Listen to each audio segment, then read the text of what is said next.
Hi guys, so how are you guys doing today? Well, the news from here is that this is the peak GMAT testing season, so a lot of my students are gonna be taking the GMAT in the next 2-3 weeks. A lot of you guys must also be on the verge of taking your GMAT. So I thought today I'll discuss, 2 or 3 things that you should keep in mind on test day. I've already covered a few things in an earlier vlog when I was answering a specific question, but I thought I'll discuss 2-3 more today. And these will be again very practical things that you will actually encounter on test day. So let's start with the first thing you will see as you start the test, the AWA and the IR sections. So let's start with the essay, the AWA. First thing, don't use too much brains in the essay, because you will need your brains for the rest of the test, and the essay will be the least of your problems. Nobody really takes the essays very seriously. As long as you get a 4 or more, you will be fine. A 4 incidentally is, I think, something in the 20th percentile range. So below 4 means you're very bad. Normally, people get a 5 or a 5.5. 5, I think, is around the 50th percentile. And I hope you guys know that the entire list of topics is already given to you in the OG. Yeah, in case you did not know, the entire list of essay topics is given to you in the OG. Whatever question you get will only come from those topics. But there's some 200 of them, so don't go and start writing on every topic. It's a complete waste of time. But you can read up on a few of them just to see if you can spot the assumptions or the flaws in the arguments given to you. You know the essay will be a critical reasoning argument, right? And you will have to find flaws in the argument or assumption in the argument. So it's pretty straightforward. Now the IR section, on the other hand, is not very straightforward. The biggest problem with this section, if you ask me, is that the time is not enough. I mean, 12 questions in 30 minutes is too many questions. I keep hoping and wishing that the GMAT will cut it down, and I'm sure they will cut it down at some point in the future. But for now, it is 12 questions in 30 minutes. What makes things even worse is a lot of the questions will have subparts, and you get marks for the question only if you get all the subparts correct. That makes things even more difficult. My suggestion to students always is, out of the 12 questions, you should try to attempt 8 or 9. You should not even try to attempt all 12 questions. Because as long as you get a score of 5, so the IR will be scored out of 8, I mean, get around 5 and you will be fine. And out of those 12 questions, 2 or 3 will anyway be experimental questions, unscored questions. You don't know which ones, but they will be there. There's a very high probability that at least one of the 3 questions you leave out will be experimental. So all I'm saying is try 8 or 9 questions, but try those properly. Normally, I think table analysis is an easy question type because you can sort the table. Even the graph, depending on what kind of graph you get, some graph questions can be relatively straightforward. 2-part analysis can be strange at times, and multi-source reasoning, I think, is always strange because it's very confusing. You have to go through several tabs and collate data. So it takes time. You get questions with subparts in it.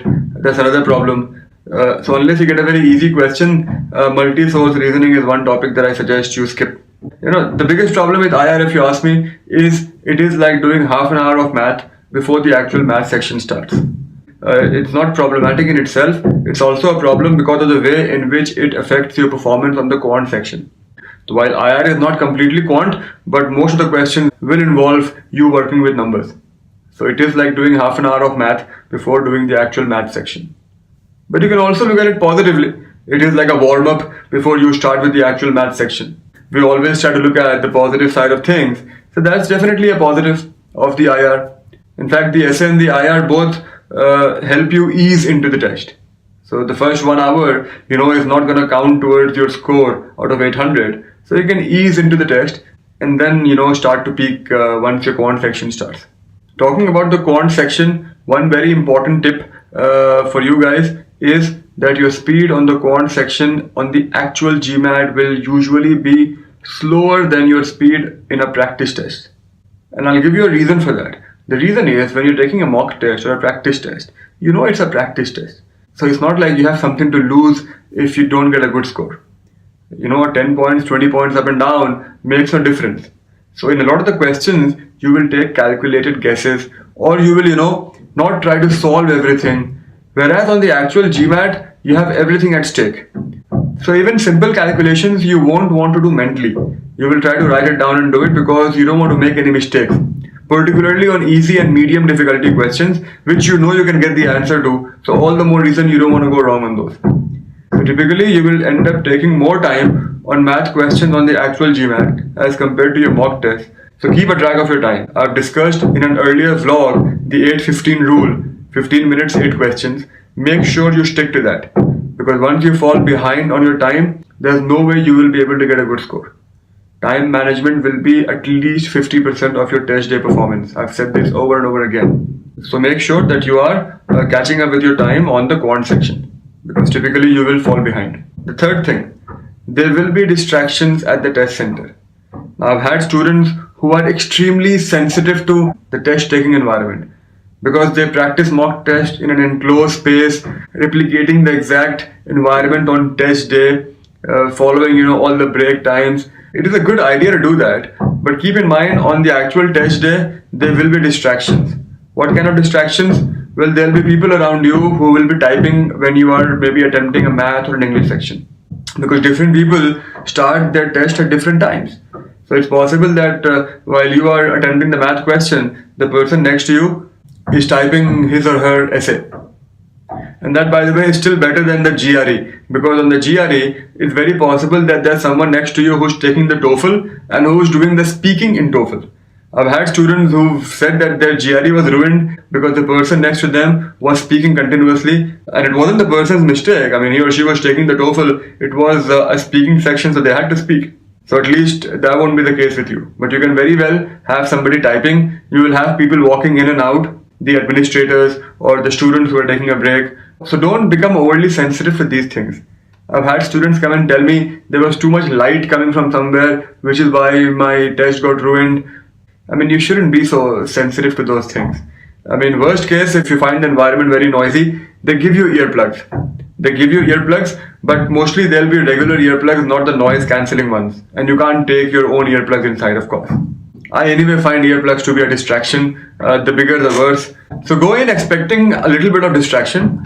There won't be major noise or commotion inside, but go in expecting a little bit of distraction so it doesn't catch you off guard.